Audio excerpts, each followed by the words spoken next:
Chapter 10 circle exercise 10.5 start करेंगे question number 8। Question है if the non parallel sides of a trapezium are equal prove that it is cyclic. देखिए non parallel side trapezium की equal है। Trapezium हो गया ये, इसमें एक पेयर जो है अपोजिट साइड का वो क्या होता है, पैरेलल होता है। ये दोनों पैरेलल होती है और ये दो साइड जो होती है वो नॉन पैरेलल होती है। तो नॉन पैरेलल साइड जो है ट्रेपेजियम की वो क्या है, इक्वल है। तो हमें ये दिखाना है कि ये ट्रेपेजियम जो है ये साइक्लिक है।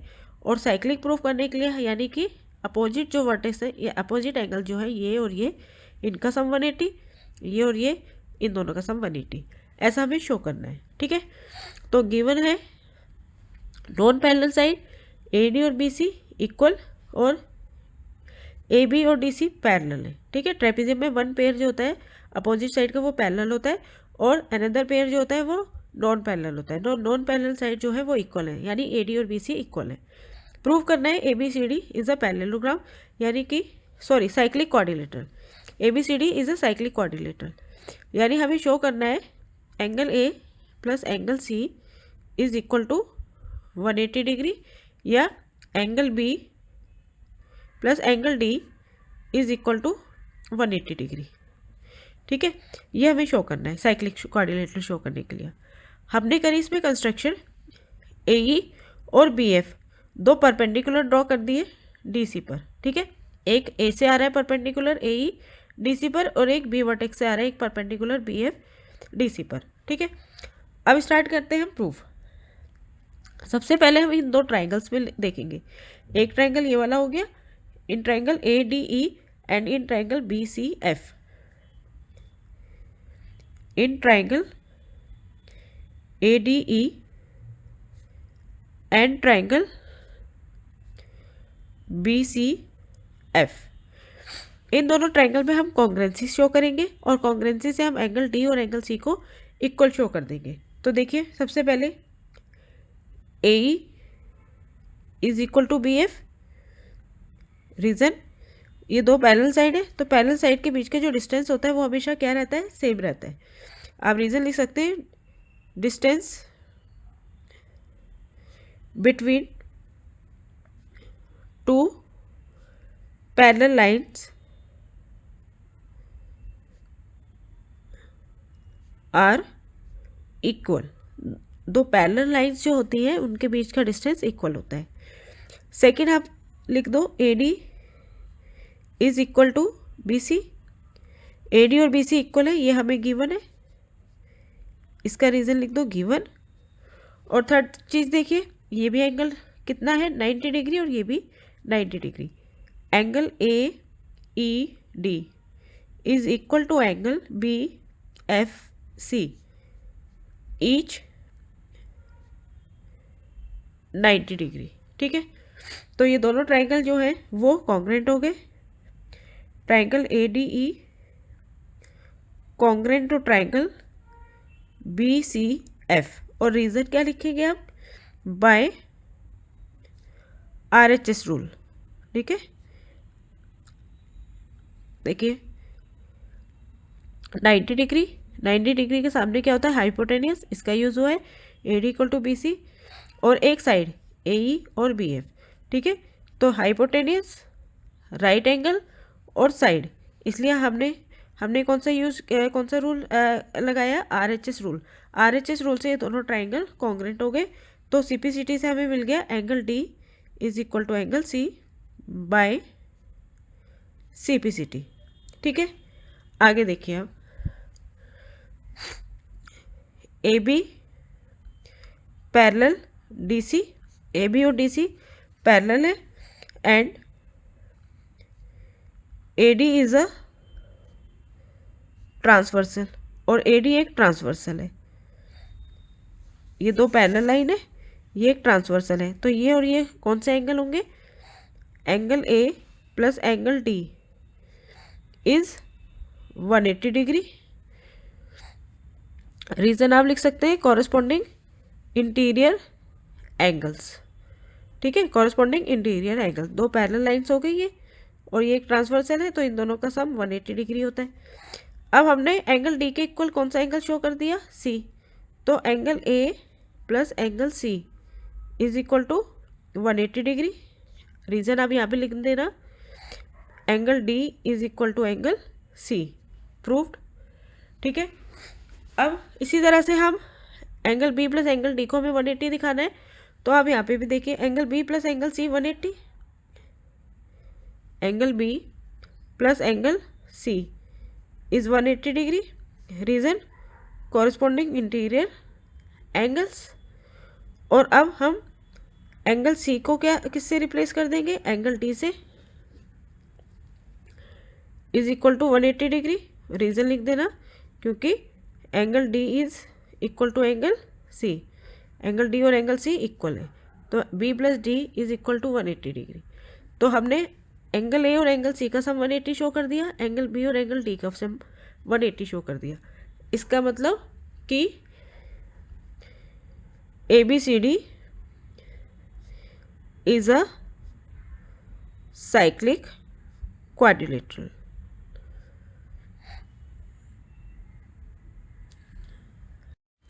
स्टार्ट करते हैं question number 9। Two circles intersect at 2 points B and C through B. 2 line segments A B D and P B Q are drawn to intersect the circles at A D and P Q respectively. Prove that angle A C P is equal to angle Q C D. ये हमें 2 circle given है, ये 2 point पर intersect कर रहे हैं, B point पर और सी पॉइंट पर। 2 लाइन सेगमेंट है, एक लाइन सेगमेंट है ए बी डी और एक लाइन सेगमेंट है पी बी क्यू, और ये दोनों इंटरसेक्ट कर रहे हैं यहाँ पर। ठीक है, ए और डी ऑन द सर्कल है, और इस लाइन सेगमेंट पर पी और क्यू जो है वो ऑन द सर्कल है। अब हमें एंगल ए सी पी, ये वाला एंगल ए सी पी और angle Q C D equal show करनी है। ठीक है, तो हमने गिवन में लिख लिया 2 circles intersect at points B and C. 2 line segment ABD and PBQ are drawn which intersect at B. To prove angle ACP is equal to angle QCD. Prove start करते हैं। देखिए क्वेश्चन बहुत simple सा है, बस आपको figure समझ में आना चाहिए। अगर आप इस वाले सर्कल पे देखो तो ये पॉइंट जो है AP, ये एक आर्क है। अगर हम इसे ज्वाइन कर दें तो एक सेगमेंट ये हो जाएगी, एक सेगमेंट ये बाकी ये ऊपर वाले सर्कल की हो जाएगी। तो इस सेगमेंट पे 2 एंगल बन रहे हैं, एंगल ACP और एंगल ABP। तो ये दोनों एंगल इक्वल होंगे ऑन द सेम सेगमेंट। ठीक है, देखिए यहाँ पे मैं बना के दिखा देती हूँ। ठीक है, ये 2 पॉइंट्स हो गए AP। अगर मैं इनको ज्वाइन कर दूँ तो एक सेगमेंट ये हो गई और एक सेगमेंट ये हो गई। ठीक है, माइनर आर्क और कोड जो एक ये सेगमेंट बनाते हैं, कोड और ये वाला मेजर आर्क एक ये सेगमेंट बन रहा है। अब यहाँ पर एक पॉइंट हो गया B और एक पॉइंट हो गया यहाँ पर C। तो ACP और ABP ये ऑन द सेम सेगमेंट बन रहे हैं, तो ये दोनों क्या होंगे, इक्वल होंगे। ठीक है, तो angle ACP is equal to angle ABP, और रीज़न आप लिखेंगे angles on the same segment. ठीक है, ये हो गया हमारे पास फर्स्ट।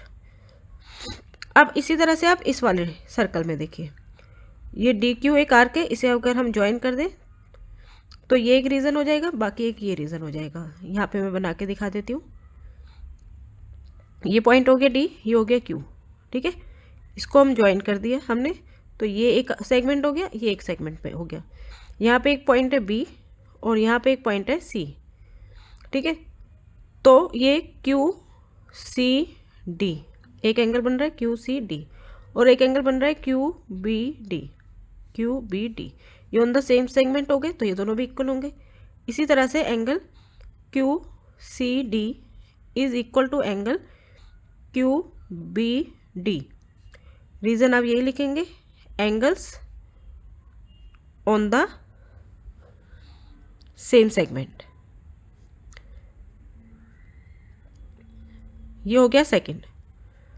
अब एक चीज़ देखिए, ये दोनों लाइन सेगमेंट थी ABD PBQ, ये इंटरसेक्ट कर रही है यहाँ पर एक ये लाइन सेगमेंट है, एक ये लाइन सेगमेंट है, A B D P P Q. तो दो लाइन सेगमेंट जब आप आपस में इंटरसेक्ट कर रही हैं, है ना, तो ये और ये एंगल क्या कहलाते हैं? Vertically opposite angle. ये दोनों इक्वल होते हैं, तो हम लिख सकते हैं एंगल ये वाला और ये A B P is equal to angle Q B D, और रीजन वर्टिकली अपोजिट एंगल्स। ठीक है, ये हो गया थर्ड। अब हम तीनों को कंपेयर करें, तीनों से हमें क्या मिल जाएगा? From first second and third, first second and third we get, यहाँ पे लिख रही हूँ मैं, एंगल ए बी पी के इक्वल कौन सा एंगल है? Angle A C P. तो ए बी पी के एंगल ए बी पी की जगह मैंने लिख दिया angle A C P equal to angle Q B D किसके इक्वल है? Angle Q C D, angle Q C D. ठीक है, यही हमें प्रूव करना था, हेंस प्रूव्ड। स्टार्ट करते हैं question 10। If circles are drawn taking two sides of a triangle as diameters, prove that the point of intersection of these circles lie on the third side. हमें given है एक triangle, ये एक triangle ले लिया मैंने, ठीक है, एक और दूसरा देख लीजिए। ये एक ट्राइंगल है, इसमें एक साइड को डायमीटर लेके हमने यहाँ से एक सर्कल ड्रॉ किया, इस साइड को डायमीटर लेके हमने यहाँ से एक सर्कल ड्रॉ किया। ठीक है, अब ये सर्कल जो है, ये दो सर्कल जो बने हैं, दो पॉइंट पे इंटरसेक्ट कर रहे हैं, एक इस पॉइंट पर, एक इस पॉइंट पर, और हमें क्या शो करना है? Prove that the point of intersection of this circles lie on the third side. तो दो पॉइंट हो गए जहाँ पर सर्कल्स इंटरसेक्ट कर रहे हैं। देखो, ये वाला एक ट्राइंगल हो गया, ए बी साइड को डायमीटर लिया, यहाँ से एक सर्कल ड्रॉ हो गया, ए सी साइड को डायमीटर लिया, एक सर्कल ये ड्रॉ हो गया। ये दोनों सर्कल ए पॉइंट पर और डी पॉइंट पर इंटरसेक्ट कर रहे हैं। अब ए तो वर्टेक्स है ना, ए बी सी ट्राइंगल में ए तो एक वर्टेक्स है, तो हमें ये शो करना है जो पॉइंट है इंटरसेक्शन का, इन सर्कल्स के जो इंटरसेक्टिंग पॉइंट्स हैं ए और डी, तो ए तो थर्ड साइड पे लाई कर ही नहीं सकता, तो क्योंकि ये तो साइड ही नहीं है, तो दूसरा जो पॉइंट है वो क्या है? डी है, वो थर्ड साइड पर लाई कर रहा है, यानी कि D lie on the third side B C. ठीक है, ये हमें शो करना है। Given A B and A C are diameter of two circle, given हमें ट्राइंगल जिसमें ए बी और ए सी जो है डायमीटर्स हैं दो सर्कल्स के, और ये सर्कल जो है ए और डी पॉइंट पर इंटरसेक्ट कर रहे हैं। हमें प्रूव करना है D lies on B C, जो ये इंटरसेक्टिंग पॉइंट है ए और डी में से हमने डी लिया, डी जो है थर्ड साइड बी सी पर लाई कर रहा है, ये हमें शो करना है। कंस्ट्रक्शन में मैंने ए डी को ज्वाइन कर दिया। ठीक है, अब स्टार्ट करते हैं प्रूफ। कंस्ट्रक्शन लिख देना, ज्वाइन ए डी, स्टार्ट करते हैं प्रूफ। देखो, इस वाले सर्कल में ये डायमीटर है, तो ये सेमी सर्कल हो गया, ये सेमी सर्कल हो गया। सेमी सर्कल में जो ट्राइंगल जो भी एंगल होता है वो 90 डिग्री का होता है, तो angle A D B is 90 degree, angle A D B is 90 degree. आप रीजन लिखेंगे angles in a semi circle. Similarly इस वाले ट्राइंगल में ए सी डायमीटर है, तो एक सेमी सर्कल ये है, एक सेमी सर्कल ये है, तो इसमें कौन सा एंगल है? Angle A D C, angle A D C is 90 degree. Reason लिखेंगे एंगल्स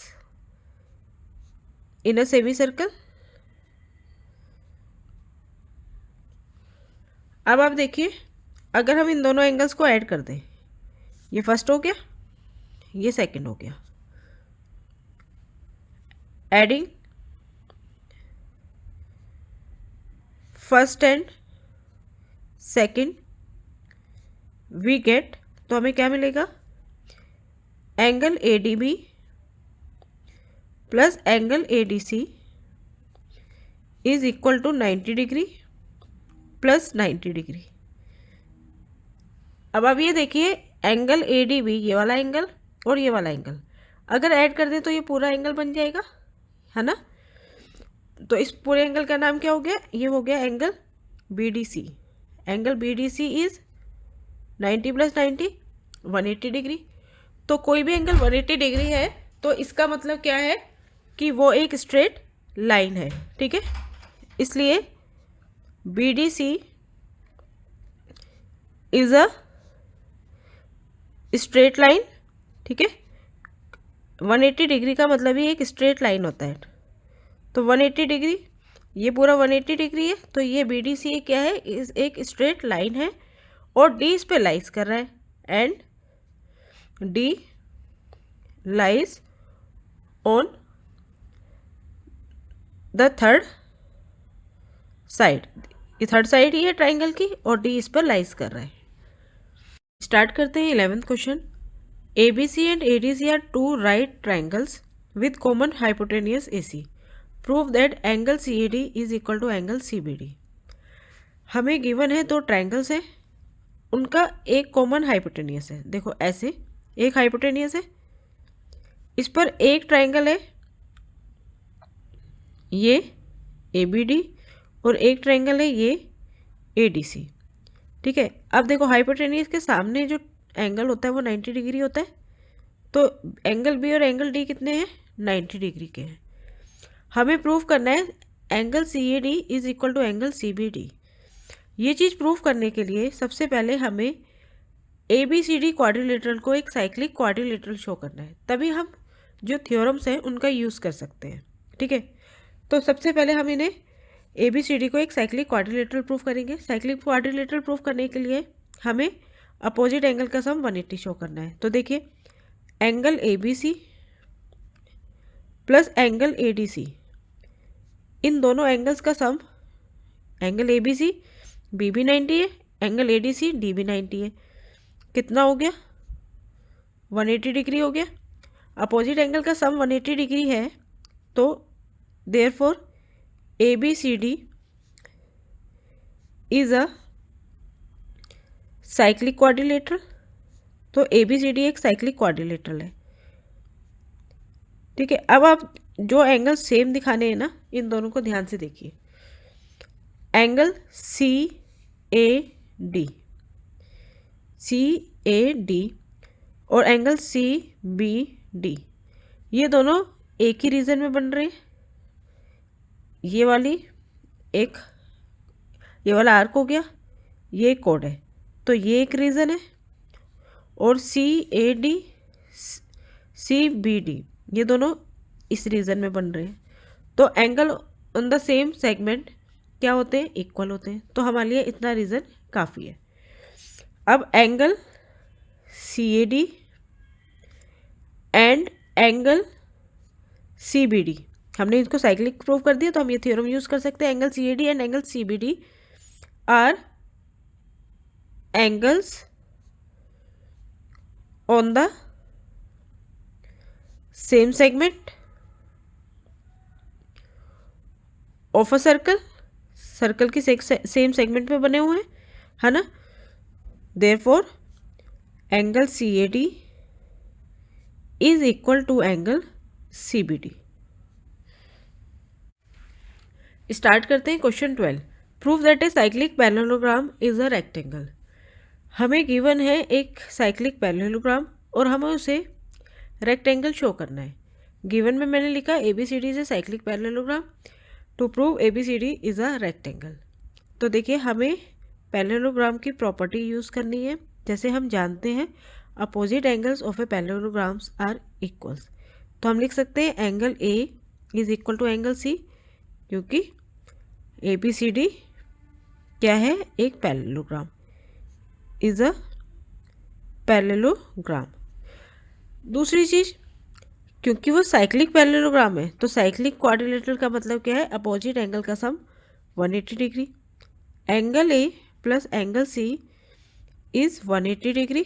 रीज़न लिखोगे क्योंकि ABCD is cyclic, ABCD is a cyclic quadrilateral या साइक्लिक पैरेललोग्राम। तो कोई भी साइक्लिक क्वाड्रिलेटरल होता है तो उसके अपोजिट एंगल का सम 180 होता है। अब हमने ए और सी को इक्वल दिखा दिया, तो एंगल ए, सी के प्लेस पर भी मैंने एंगल ए लिख लिया। तो angle A plus angle A is 180, तो twice angle A is 180 degree.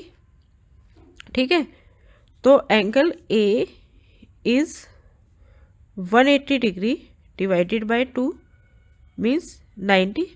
Angle A आ गया 90। जैसे हम 8th चैप्टर में भी पढ़ के आए हैं क्वाड्रिलेटरल में, किसी भी पैरेललोग्राम में अगर एक एंगल 90 है, इसका मतलब उसके सारे एंगल 90 हैं। तो therefore ABCD is a rectangle. तो वो क्या बन जाएगा, वो पैरेललोग्राम एक रेक्टेंगल कहलाएगा। क्यों? अगर एक ए एंगल 90 है तो अपोजिट एंगल्स इक्वल होते हैं, तो ए 90 है तो सी भी 90 हो गया। एडजेसेंट का सम 180 होता है, एडजेसेंट एंगल होते हैं ना, ए और डी का सम 180 या ए और बी का सम 180 होता है। तो ए अगर 90 है तो डी भी 90 होगा, डी का अपोजिट क्या है बी, तो बी भी 90 होगा। इस तरह से सारे एंगल्स ही 90 हो गए। तो इसलिए हम कहते हैं कि एक पैरेललोग्राम में अगर एक भी एंगल 90 डिग्री है तो उसके सारे एंगल्स ही 90 डिग्री होते हैं, तो वो पैरेललोग्राम एक रेक्टेंगल बन जाता है।